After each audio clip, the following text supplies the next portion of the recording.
All right, everyone. So this is part 2. We only have a few more slides, but I do want to remind you again about test security. There are going to be some repetitive messages here, but I just have to do it because it's required.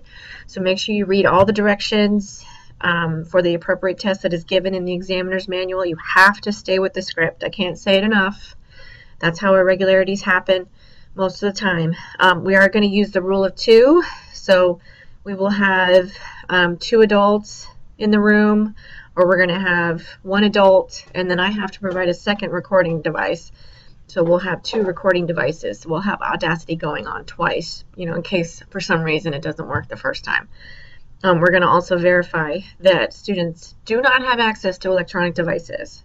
So our policy is that if a cell phone or some other electronic device goes off during the testing environment, you need to walk over to the student and take that device. You need to exit them from the test, and you need to email me. And they just sit quietly until I arrive. And then I'll probably pull them out and have a conversation with them. And more than likely, it will be counted as an irregularity, and it'll probably be a cheating situation. But I still want to know all the facts and treat every case individually. So we'll go from there, but that is the process. Please proceed with caution when you're answering questions from students. Read the script from the examiner's manual about what you can and cannot say. Do not discuss test items even after the test is complete. Students have to remain in testing conditions until their test and everyone else's is submitted, unless they leave the environment. You want to account for all those materials that you've given out, put them back in the tubs when you're finished, and you won't have any large print or braille, so you don't have to worry about that. Accommodations. They have to be consistent based on what's in the classroom, so it can't be something that we just spring on a child the week before testing. You have to make sure that everything is in C-stars or on the LEP plan, and so that's something that I deal with the special ed teachers and Renee, so and Aaron Hurley for 504 accommodations, so we make sure that all of that is taken care of beforehand. So don't worry about most of the information on that page, is more what I have to deal with. Okay, read aloud. The examiner is not going to be reading the test to the student because we do audio instead of read aloud. So 10 and 14 actually can be used as audio or read aloud, and we just use it as audio. So that means every child who has audio is going to be using headphones. All right. And so this is the audio piece that we need to make sure that we are aware of. Make sure that students, when they walk into a test environment and it's an audio session, the headphones should already be in the laptop. So make sure that they're not playing with them and pulling them in and out of the jack, because if they take it out of the jack and try to put it back in, it's not going to work properly. So you have to email me and let me know that if that happens. And then I need to come down and fix the problem.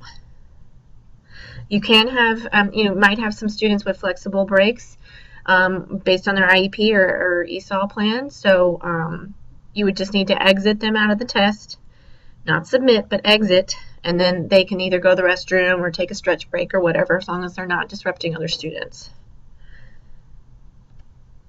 Bilingual dictionary is going to be provided for at least one of our students. And mark and test booklet is something that is done on the screen. So we don't have any paper pencil tests. So it is just everybody's clicking on the screen and choosing their answer, and that is mark and test booklet.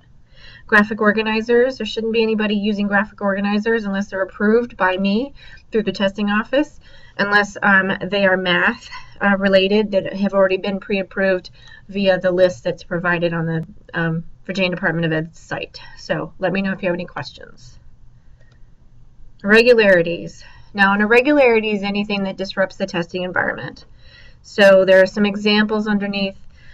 If there's some sort of improper influence on the student's performance, or inappropriate, if there was some sort of breach of test security, all these things could be something that causes an irregularity.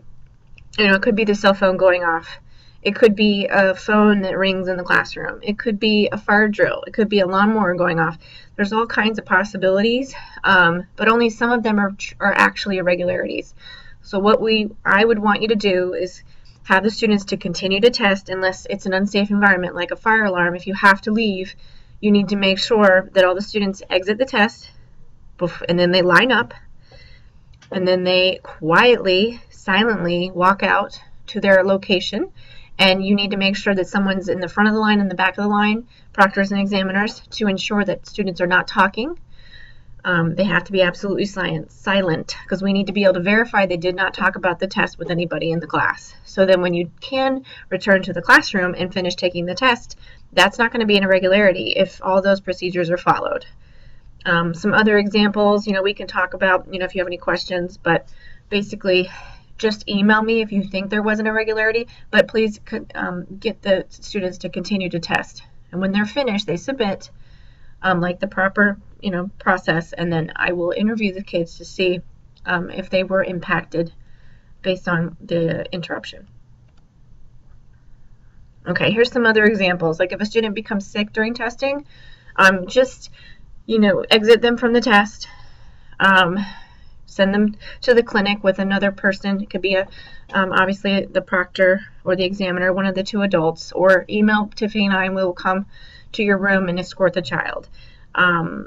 If it's a situation where we need to have the custodian come and clean up something, then we can exit all the students from that site and we can have them go to a different location as long as someone's with them at all times to make sure they're not talking about the test.